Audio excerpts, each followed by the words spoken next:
Huh? You do conditioning here?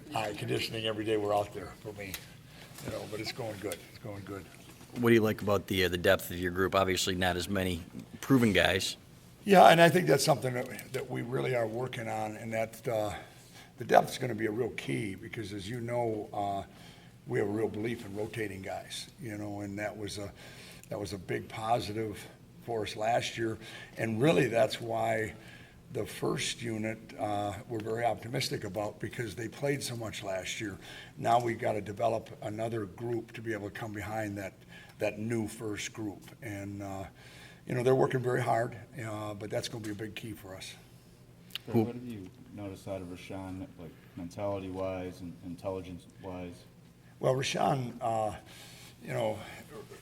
Rashawn comes out every day like he's a senior, and he's done that throughout the winter conditioning. He's really, he came off this last season, and I really think it had a lot to do with Taco and Chris Wormley, the way they mentored him, and they set a great example for what you have to do to be successful. And Rashawn is a tremendously talented young man. He's got great character, and he just stepped forward from the start of conditioning to right into spring practice. Every day he comes out and tries to lead by example, and I mean, you would never be able to tell that the young man is going into a sophomore year.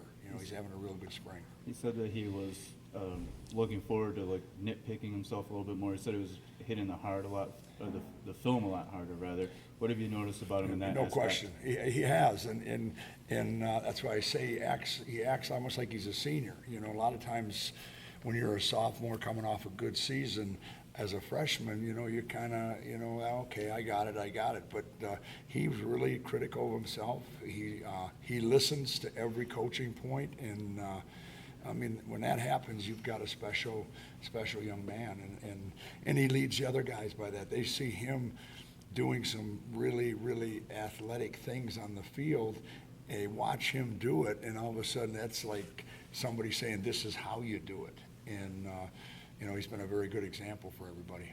It's appealing for him and Mo lining up next to each other. Yeah, that's we're excited about that. Both of them have played a lot of football and are very, very explosive. They give us a great deal of speed and quickness, and Mo Hurst again is a fifth-year player now that's played a lot of football here, and it's time for him to really reap the benefits of all he's done and take it the next step farther. And he showed that also this spring. So I'm excited about Mo. How important is his role, Monet's role, and Eaton Winovich's role going to be, given that this is such a young group behind them? Very, very important because, unlike them last year when they were right there behind that first group, now they're there and there's a group of guys that haven't played, so there's a little bigger gap. So they have to always show the right way to do it. It can't be, now that's okay. It's got to be right. It's got to be championship type effort. It's got to be championship technique, and they understand that. The spotlight's on them a little bit more because there's a real young group behind them.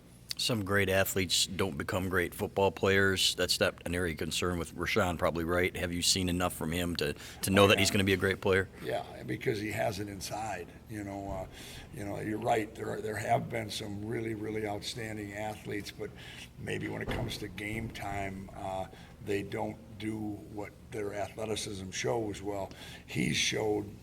Again, I keep going back to winter conditioning. It's a small thing, but when you have a guy that is 6'5", 285 pounds that leads the sprints and leads the conditioning and leads it and does everything where he's supposed to do it, and now you've got something special happening. And he's that's what he's shown. And Mo's been the same way. And Winovich and Brian Monet. I mean, the four of them have really, really tried to show that. And they have to keep doing it. Right, one thing you mention each year, you have to build depth in your defensive line. Something that's a constant every year. But what's different? What's the key this year for building depth in this defensive line group? Well, I think the biggest thing in the depth is that these guys behind them have to move faster towards that level than the last group did. You know, the last group had been right on that verge, and then they were that. This group hasn't been in the playing time. They've been out redshirted or they've been freshmen, so they haven't really been on that field. So they've got to take a bigger step to get up to that level to be able to rotate. And we always talk about you earn the right to rotate.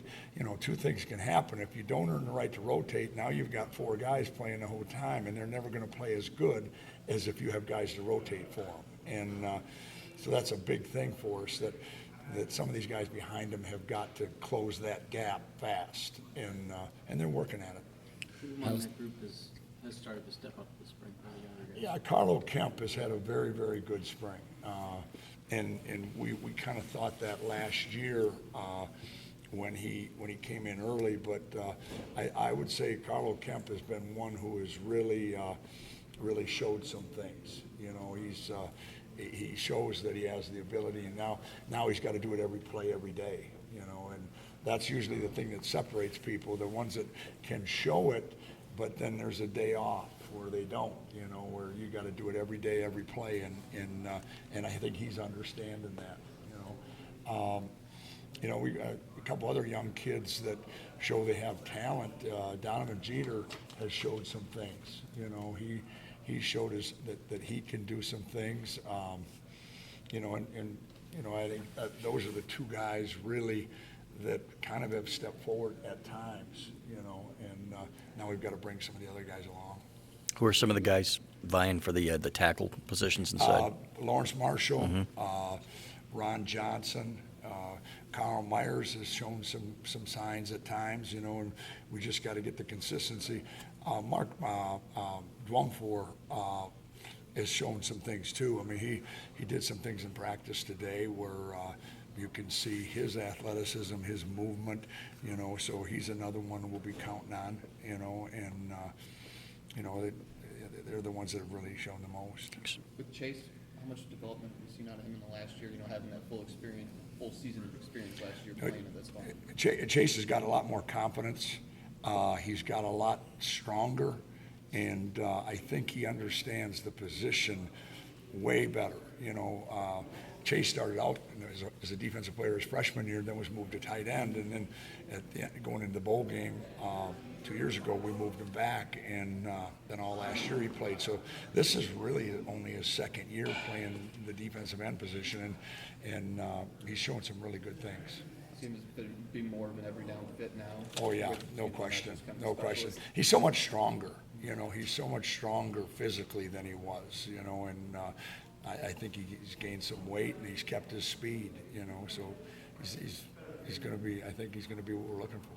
Guys, we have Josh Mattison So over Greg, the side of there, if you want to talk to him. Greg Dwumfor is not out for the spring then? 'Cause I think He's been out there working out. He's you know, he's not in contact all the time or anything like that, but he's doing a lot of the movement and things like that. So that's good. Sorry to go back to Chase, but you mentioned you can see a new confidence in him. Where does Yeah, that sometimes where's that- overconfident. You know, there's always that. You know, when a young guy has success, sometimes he thinks he's got it all the way. You know, where you can always get better. You know, and that's not a negative thing. But you know, one thing that I like about Chase is that he seems like he's one of those guys that when he has success, he likes it even more. You know, he's like, you know, you see some guys that get a sack and you may not see another sack for a couple series, where he's the one who gets a sack and he wants another sack right away on the next play, and you got to tell him it's a running play. Don't be going for a sack on this, you know. But he loves being successful, and that's a good quality. You know, it's a good quality of a young man that's hungry to be successful. You know. Other guys were kind of quiet in that room, Sean and Monet. I mean, Chase is not. I mean, how much does that kind of help you guys in terms of leadership in that room and stuff, personality? He's got a personality. I don't know if that gives you leadership sometimes, you know. But no, one thing about our defensive line room is there's nothing sacred in there. You know, we make sure that every little thing is brought up, and we have fun with it too. But you know, sometimes guys don't see it the same way at first, and then we have to make sure they do. But we have fun in our room, and he does have a good personality. And you know, all of our kids have really good personalities. You know, they love playing football, and I think they love our room. And I keep going back to, I don't know if they'll ever appreciate as much as they should of what they had when they had Glasgow, Godin, Wormley, and Charlton in that room, leading that room. That was a special group, and for them to be part of that kind of gives them the thing that we want to be that way too. Okay, well, now you got to work to be that way, and that's kind of the bar now. That's what you want. You want to be like they were and play like they did, and that's what we're shooting for. How's this group doing against the run in the early going? Really well. I've been very, very pleased with how they're doing in the run. Playing the run, I don't worry about. You know, Brian Monet is strong in there, and Mo Hurst has done it for years. You know, and Rashawn.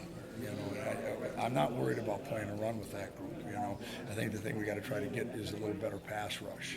You know, we got to try to make sure we can change phases and go from run to pass, and you know that's what we got to keep working on. Got time for one or two more with Greg, I think last year you guys was at Ford Field, I believe. When was that about the time when you guys decided to move Carlo from linebacker to defensive end? No, I think it was before that. I think we started him out when he came here, just trying to see, you know, and you know, you really didn't think he would do it, but you always want to see, try to get, you know, and when guys come early, which you usually see with a lot of young men, I mean, that's a big transition now. That's hard. Now, they should be at their prom, and they're here having practices at Michigan like nobody can have practices like that. And